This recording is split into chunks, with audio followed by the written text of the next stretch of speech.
perusahaan memang peninggalan kolonial ya, karena sudah 90 tahun beroperasi di Indonesia, jadi Indonesia pemerintah sudah ada. Mereka menandatangani PKP yang selesai dalam perugian hanya 7 hari.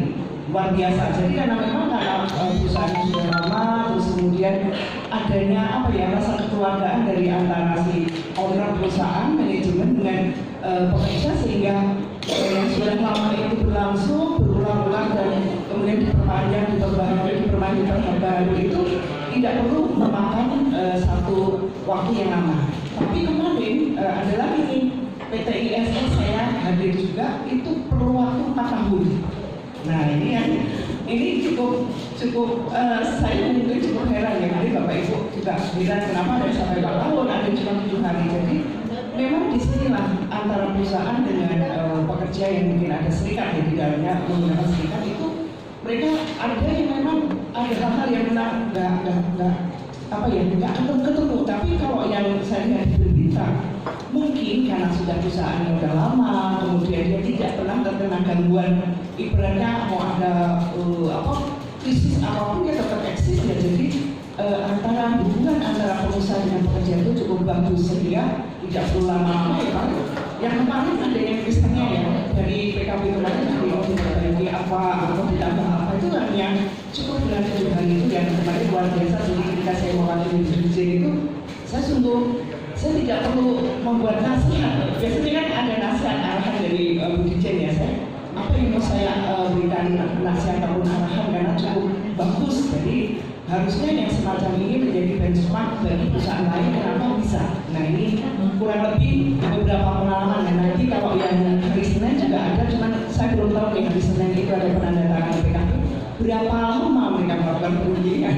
Jadi cukup lama di PTS itu 3 tahun atau 4 tahun saya bertanya kepada kemarin serikat pekerjanya dan juga dari manajemen cukup lama. Tapi memang cukup lamanya itu ya karena ada hal yang memang nggak sepakat di antara mereka, tapi pada akhirnya bisa disepakati oleh kedua belah pihak. Baik, mungkin saya mengingat kembali ya Bapak Ibu, izin saya dengan duduk boleh? Iya boleh ya Pak ya, supaya nanti saya bisa juga misalnya Bapak Ibu mau pertanyakan hal-hal lain, saya bisa membuka di dokumen. Jadi sore ini saya menyampaikan pengaturan saat kerja dalam peraturan perusahaan dan perjanjian kerja bersama. Jadi kalau kita meningkat dulu tuh PPPKB. Nah kemarin ketika menteri yang sebelumnya seneng ada kata PKB, nah sekarang PKS ya. Tapi nggak ada di PKS. Jadi kalau kemarin memang ketika kami bercandaannya gitu, wah ini PKB ini pas banget kalau kemarin, kalau sekarang PKS. Jadi maaf ini bercandaan ya Bapak Ibu. Jadi apa sih hubungan industri yang diawali lebih dulu itu ya, mungkin Bapak Ibu sudah paham, adalah sistem hubungan yang terbentuk antara para pelaku proses produksi, misalnya ada pengusaha, kemudian di situ ada pekerja yang terdiri atas unsur pengusaha, pekerja dan pemerintah. Nah pemerintah ini bagian yang berada hadir untuk bukan menengahi, hadir sebagai pengambil kebijakan, pembuat kebijakan supaya hubungan antara pekerja dan pengusaha itu bisa terus berjalan dengan baik berdasarkan nilai-nilai Pancasila dan Undang-Undang Dasar 1945. Nah di Dirjen PHI ini ada Direktorat KPHI. Ada salah satu kegiatannya adalah meningkatkan ada hubungan industrial Pancasila kembali digaungkan, dan itu kemarin yang diundang adalah dari Serikat Pekerja dan Indo untuk Jawa Barat. Jadi mereka diberikan pemahaman kembali mengenai hubungan industrial Pancasila supaya ini sebagai preventif atau deteksi dini, atau bukan deteksi dini sih, preventif, supaya nanti ke arah ke depan baik pelaku usaha maupun serikat pekerja itu bisa saling kembali memahami hubungan industrial Pancasila itu seperti apa ya. Seperti yang saya sampaikan, hubungan antara para pihak yang terkait dengan proses produksi, dan kemudian di situ berdasarkan nilai-nilai Pancasila dan Undang-Undang Dasar 45. Kemudian bagaimana dengan arah pembangunan hubungan industrial adalah penghargaan hak asasi manusia di tempat kerja. Hak asasi itu siapa? Hak asasi untuk para pihak, baik itu pekerja maupun itu juga pemberi kerja. Sama, mereka punya hak asasi yang sama di tempat kerja. Kemudian menjamin kelangsungan dan pengembangan usaha. Nah, artinya bahwa bahwa ketika hubungan itu baik, pasti produktivitas tinggi, kelangsungan usaha juga berjalan dengan baik. Nah, bagaimana kemudian dengan pekerja dan buruh dan keluarganya?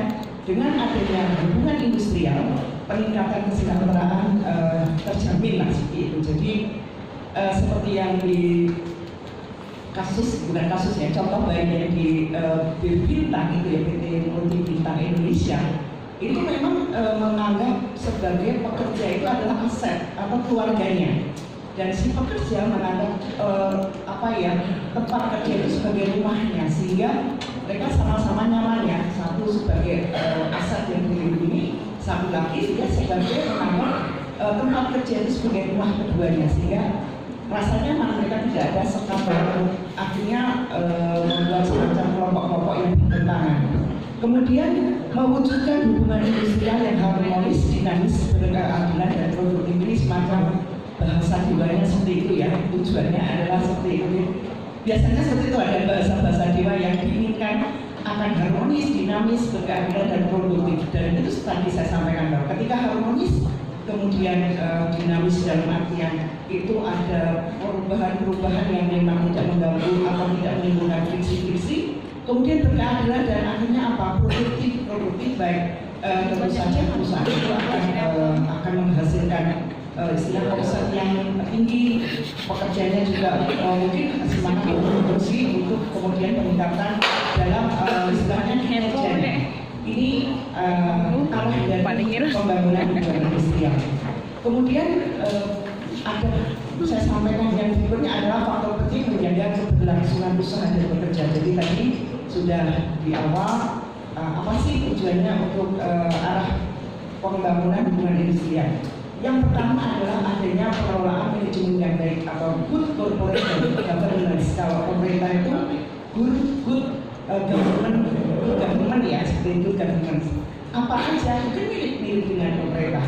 Keterbukaan, akuntabilitas, pertanggungjawaban, kemandirian, kemudian kesetaraan dan kewajaran. Jadi kalau mungkin saya bicara kesetaraan tidak ini ya, satu di atas, satu di bawah. Jadi sama sebagai partner kerja, satu sebagai yang bekerja, satu yang bekerja, tapi itu sebagai partner, sehingga tidak ada celah antara mereka itu jarak yang cukup jauh sehingga itu bisa menimbulkan visi-visi. Kemudian ada kontribusi atau keterlibatan pekerja buruh.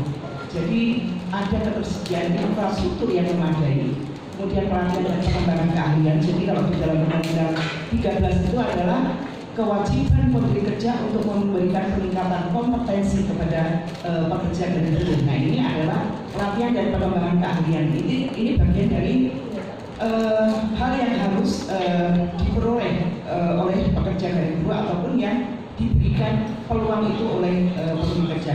Kemudian hubungan sosial yang positif ya, artinya hubungan baik antara pekerja dengan pekerja maupun pekerja dengan pemberi kerja. Kemudian komunikasi yang efektif dan transparan. Jadi ketika ada permasalahan itu dikomunikasikan. Jadi memang ada beberapa perusahaan yang kemudian membuka ruang untuk diskusi ataupun dialog ya, sehingga meminimalisir permasalahan antara pekerja dan pemberi kerja. Kemudian pengakuan dan penghargaan atas kontribusi karyawan. Jadi kalau sekarang ini ada pengupahan berbasis produktivitas. Nah, di beberapa perusahaan besar ini sudah memberikan apresiasi kepada pekerja, itu tidak bahwa dia senior atau dia masa kerja lama atau dia jabatannya misalnya dia punya latar belakang pendidikan yang tinggi, tidak. Jadi dihitung dari bahwa dalam 1 bulan dia itu sudah memperoleh target kinerja berapa atau dia lebih kinerja, itu nanti pemberian penghargaan ataupun gajinya bisa lebih dari yang mungkin sama-sama masa kerjanya, sama-sama pada jabatan yang sama, dia mungkin bisa lebih tinggi. Itulah berdasarkan produktivitasnya. Ini adalah pengakuan dan contoh pengakuan dan penghargaan atas kontribusi karyawan. Kemudian mendorong kepercayaan diri karyawan. Karyawan itu diberikan ya mungkin beberapa ini ya, tambahan-tambahan soft skill yang membuat dia percaya diri, juga kemudian diberikan ruang-ruang untuk karyawan ataupun pekerja itu untuk istilahnya peningkatan kompetensi seperti tadi yang saya sampaikan sebelumnya. Kemudian memprioritaskan kesehatan fisik dan mental. Kalau di perusahaan yang sudah besar, dia punya biasanya klinik untuk pemeriksaan pekerja ya, layanan kesehatan kerja. Kalau mungkin saya kemarin mempelajari dari teman-teman pengawas ketenagakerjaan bahwa setiap perusahaan yang besar itu wajib, bukan wajib, diharapkan mempunyai layanan kesehatan kerja. Layanan kesehatan kerja itu bisa untuk yang psikologis, bisa untuk yang fisik. Jadi ketika ada kecelakaan kerja yang sifatnya ringan, itu bisa langsung ditangani. Nah, kecuali kalau kecelakaan kerjanya berat, ya itu mungkin dirujuk ke perusahaan yang rumah sakit yang lebih memadai. Kemudian penyebab timbulnya masalah dalam hubungan kerja. Ini mungkin yang beberapa yang akan mesti kita cermati ya, bahwa bagi pengusaha adalah tidak memberikan hak pekerja. Nah, bagi pekerja tidak melaksanakan kewajiban, jadi haknya pekerja tidak diberikan. Pekerja sendiri tidak melaksanakan kewajiban, ini yang akan salah satu yang akan menimbulkan masalah hubungan kerja. Kemudian yang kedua, untuk pekerja adalah kesadaran akan memberikan perbaikan kesejahteraan. Kemudian bagi pengusaha tidak mampu memenuhi keinginan pekerja. Jadi ini seperti contoh ini. Contoh saat ini yang sedang ramai adalah ojek online. Ojek online itu kan sudah lama sekali ya. Ojek online itu sudah lama sekali dan itu tidak ada peraturan yang cukup untuk memberikan mereka semacam perlindungan. Ini yang kemudian mereka mungkin kalau tadi saya ketemu dengan Maksi oleh perusahaan yang aplikasi kebetulan dengan Pak Wamen silaturahim dan memberikan beberapa masukan. Ini dari perusahaan. Besok kami menerima 50 pengemudi ojek online yang tergabung dalam serikat, pokoknya SPPUB, saya panjangnya lupa ya, 50 orang. Mereka mesti akan memberikan aspirasi yang berbeda lagi. Menurut ojek online ya, kalau mereka sih sebenarnya pengennya namanya pekerja, tapi bagi perusahaan itu belum ada. Mereka pengen ada kepastian pendapatan, kemudian ada jaminan kesehatan, kemudian juga ada jaminan apa lagi ya, ada pokoknya dia meminta hak kesejahteraan. Oh, ada cuti, nah ada cuti, ada apresiasi THR dan seterusnya.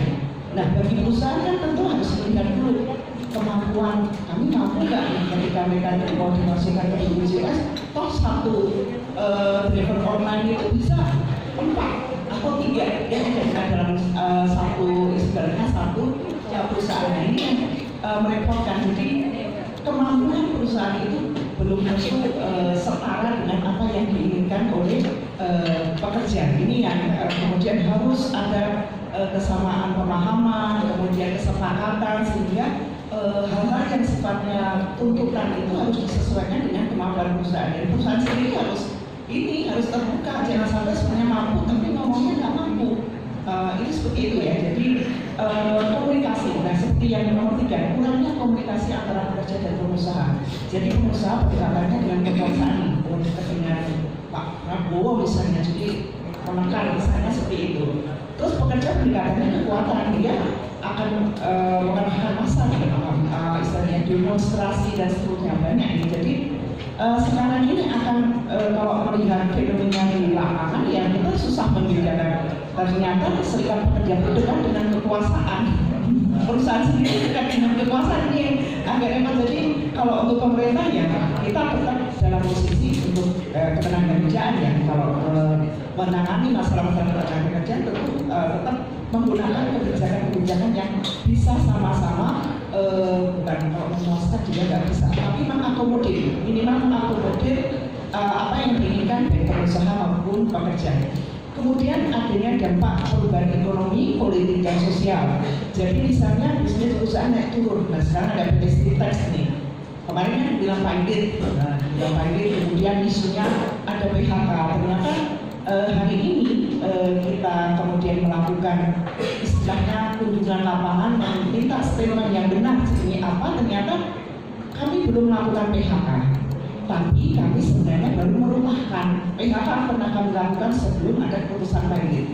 Jadi inilah kondisi di mana mungkin waktu itu kena COVID, kemudian juga ada macam-macam nih kayak KFC. Di KFC ini juga ketika COVID kan juga ada agak ini ya, agak istilahnya limbung. Kemudian ada isu boykot. Nah, jadi ini karena KFC pun sudah akan mungkin melakukan beberapa istilahnya pengurangan pegawai. Kemudian politik sosial sudah, bisnis perusahaan yang turun, kemudian kebijakan pemerintah yang baru. Nah, kebijakan pemerintah yang baru sih sebenarnya kalau pemerintah mungkin keinginannya adalah memberikan istilahnya iklim usaha yang investasi atau iklim usaha yang lebih baik, sehingga mungkin di beberapa sektor ada yang terkena imbasnya, tapi ada beberapa sektor yang kemudian justru diuntungkan dengan beberapa kebijakan pemerintah.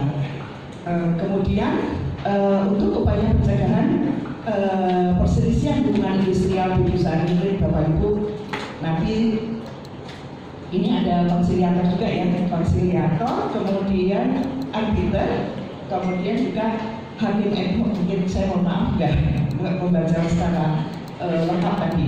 Jadi ada beberapa hal yang bisa dilakukan sebagai upaya mencegah perselisihan hubungan industrial di perusahaan. Jadi pengusaha dan pekerja melaksanakan hak dan kewajiban sesuai ketentuan yang berlaku. Artinya sesuai ketentuan yang berlaku, misalnya ya ada PKB, ya PKB sudah disepakati, jadi itu dilakukan. Kemudian juga ada hak dan kewajiban yang berdasarkan undang-undang, berdasarkan peraturan pemerintah dan seterusnya. Kemudian pengusaha memberikan perhatian untuk kesejahteraan pekerja dan pekerja meningkatkan produktivitas kerja. Jadi sebenarnya laksanakan kewajiban masing-masing. Kewajiban pekerja adalah melaksanakan pekerjaan dengan baik, berkinerja tinggi, produktivitas tinggi, dan pengusaha yang memberikan perhatian untuk kesejahteraan pekerja. Jadi tidak cukup diberikan gaji, upah, tapi tunjangan lainnya, bonus, atau mungkin ada insentif yang lain ketika memang pekerja itu menunjukkan produktivitas tinggi. Mungkin Bapak Ibu nanti bisa ambil ya bahan ini, panitia bisa untuk Bapak Ibu bisa nanti bisa kami berikan kepada Bapak Ibu. Kemudian pengusaha dan pekerja menciptakan komunikasi yang baik, dialog. Jadi memang kenapa ada istilahnya dialog bipartit, ada tripartit. Nah, kalau tripartit sudah ada pemerintah, tapi bipartit ya ini yang paling penting. Tidak usah melibatkan pihak luar. Bipartit cukup pengusaha dan pekerja kalau ada masalah dialog seperti itu. Kemudian kalau musyawarah untuk mufakat ya ini kan kenapa tadi di depan dibilang berdasarkan Undang-Undang Dasar Pancasila dan Undang-Undang Dasar, kita lihat di pasal 4 itu kan musyawarah untuk mufakat ada di situ. Jadi hal-hal yang ada nilai-nilai di dalam Pancasila maupun Undang-Undang Dasar 45 memberikan nuansa di dalam substansi hubungan industrial. Kemudian adanya, saya tadi sampaikan, bipartit upayakan win-win solution. Tapi memang kadang-kadang kan tidak seperti yang kita inginkan ya. Kalau nanti pemerintah melihatnya, ya tetap aja kalau sudah ada serikat pekerja ngomong begini, terus pengusaha juga nggak mampu nih. Jadi yang nggak ketemu, disitulah yang kemudian mungkin hadirlah mediator. Hadir mediator mungkin arbiter di situ juga ya. Kemudian pengusaha segera menyelesaikan keluhan pekerja. Jadi jangan berlarut-larut. Ketika sudah ada, makanya dibilang ada deteksi dini. Kalau di perusahaan itu harusnya ada bagian yang melakukan deteksi dini. Oh ada apa ya di perusahaan ini? Ya sudah ada gejolak-gejolak masalah itu sudah direspon. Tidak boleh kemudian terus akhirnya dibiarkan meledak. Nah, yang seterusnya adalah pekerja memahami kondisi perusahaan. Jadi jangan juga karena dia masuk ada serikat pekerja maupun sama teman-temannya sehingga orang nggak mau tahu lah perusahaan lagi kondisi mau pahit atau apa nggak mau. Nah, ini sama-sama pekerja, makanya satu hubungan yang baik. Pekerja itu merasa seperti tadi yang saya sampaikan contoh di berita. Kantor itu sudah seperti rumah kedua. Kemudian dari pengusaha yang pekerja itu adalah bagian dari mereka yang asal keluarganya. Jadi hubungan mereka cukup baik sehingga tidak ada lagi istilahnya jarak ataupun permasalahan-permasalahan yang mungkin bisa menimbulkan gejolak. Kemudian kita masuk kepada teknis penyusunan saran kerja dalam PP dan PKB. Mungkin Bapak Ibu kami sampaikan kebetulan kami melayani untuk layanan PPPKB itu sudah menggunakan sistem online, walaupun memang belum sempurna. Kami terus melakukan pengembangan. Kami sudah melakukan itu dengan sistem online. Jadi nanti bisa akan kelihatan kapan dokumen itu masuk, diajukan, kemudian kami ada kelompok nih Pak untuk yang koreksi, kemudian meneliti dan seterusnya. Nanti kalau sudah istilahnya sesuai dan ini sudah bisa dipublikasi. Jadi ada beberapa tahapan yang kemudian akan kalau saya ini tinggal klik aja, oh ini sudah disetujui, saya klik dokumennya, saya cek, kemudian ya sepintas saja kita lihatnya, karena memang kemarin saya itu ketika ada pertemuan dari teman-teman yang memang menangani penyusunan PKB khususnya itu, saya minta ketika membuat judis buatlah semacam template sehingga nanti perusahaan maupun mungkin pekerja yang serikat pekerja ketika akan menyusun juga sudah bisa melihat pokok-pokok substansinya ini, sehingga kalau menggunakan bahasa yang berbeda itu tidak lari dari substansi pokok yang harus dimasukkan dalam PP dan PKB. Nah, dasar hukum dalam pembuatan PPPKB tentu kita masih menggunakan Undang-Undang 13 tahun 2003 tentang Ketenagakerjaan yang ada perubahan di Undang-Undang 6 2023 tentang Cipta Kerja menjadi undang-undang. Ya ini kemarin Bapak Ibu mungkin mengikuti ya, ada gugatan MK, dan kalau Undang-Undang 13 itu gugatan MK ini udah banyak sekali. Jadi kalau kita bilang ini sebuah dinding, bolongnya udah banyak. Jadi bolongnya udah banyak nih. Jadi kalau untuk benteng atau untuk nutupi untuk ini udah nggak bisa, karena bolong-bolong ini udah bisa ada nggak bisa sempurna lagi. Nah kemudian tambah lagi kemarin gugatan MK terkait dengan Bapak Ibu mungkin melihat ada upah minimum dan seterusnya, ada 6 poin gugatan yang terkait dengan ketenagakerjaan. Ada gugatan lain lagi perkara yang terkait dengan tahapan, tapi ini tidak terkait dengan Undang-Undang Cipta Kerja. Nah ini ada rekomendasi bahwa Kementerian Ketenagakerjaan harus membuat Undang-Undang Ketenagakerjaan yang baru dalam waktu 2 tahun. Dikeluarkan dari Undang-Undang Cipta Kerja ini, saya bayangkannya akan lama. Tapi kan sebelum ada Undang-Undang Cipta Kerja, kami sudah membuat desain perubahan Undang-Undang Ketenagakerjaan itu cukup lama. Kemudian kami juga melakukan semacam serap aspirasi itu juga cukup lama, dan itu pertentangannya luar biasa, terutama dari teman-teman serikat pekerja, dan itu memang mereka cukup kompak dan apa ya, kalau kami mempelajari dari gugatan itu cukup bagus karena memang mereka punya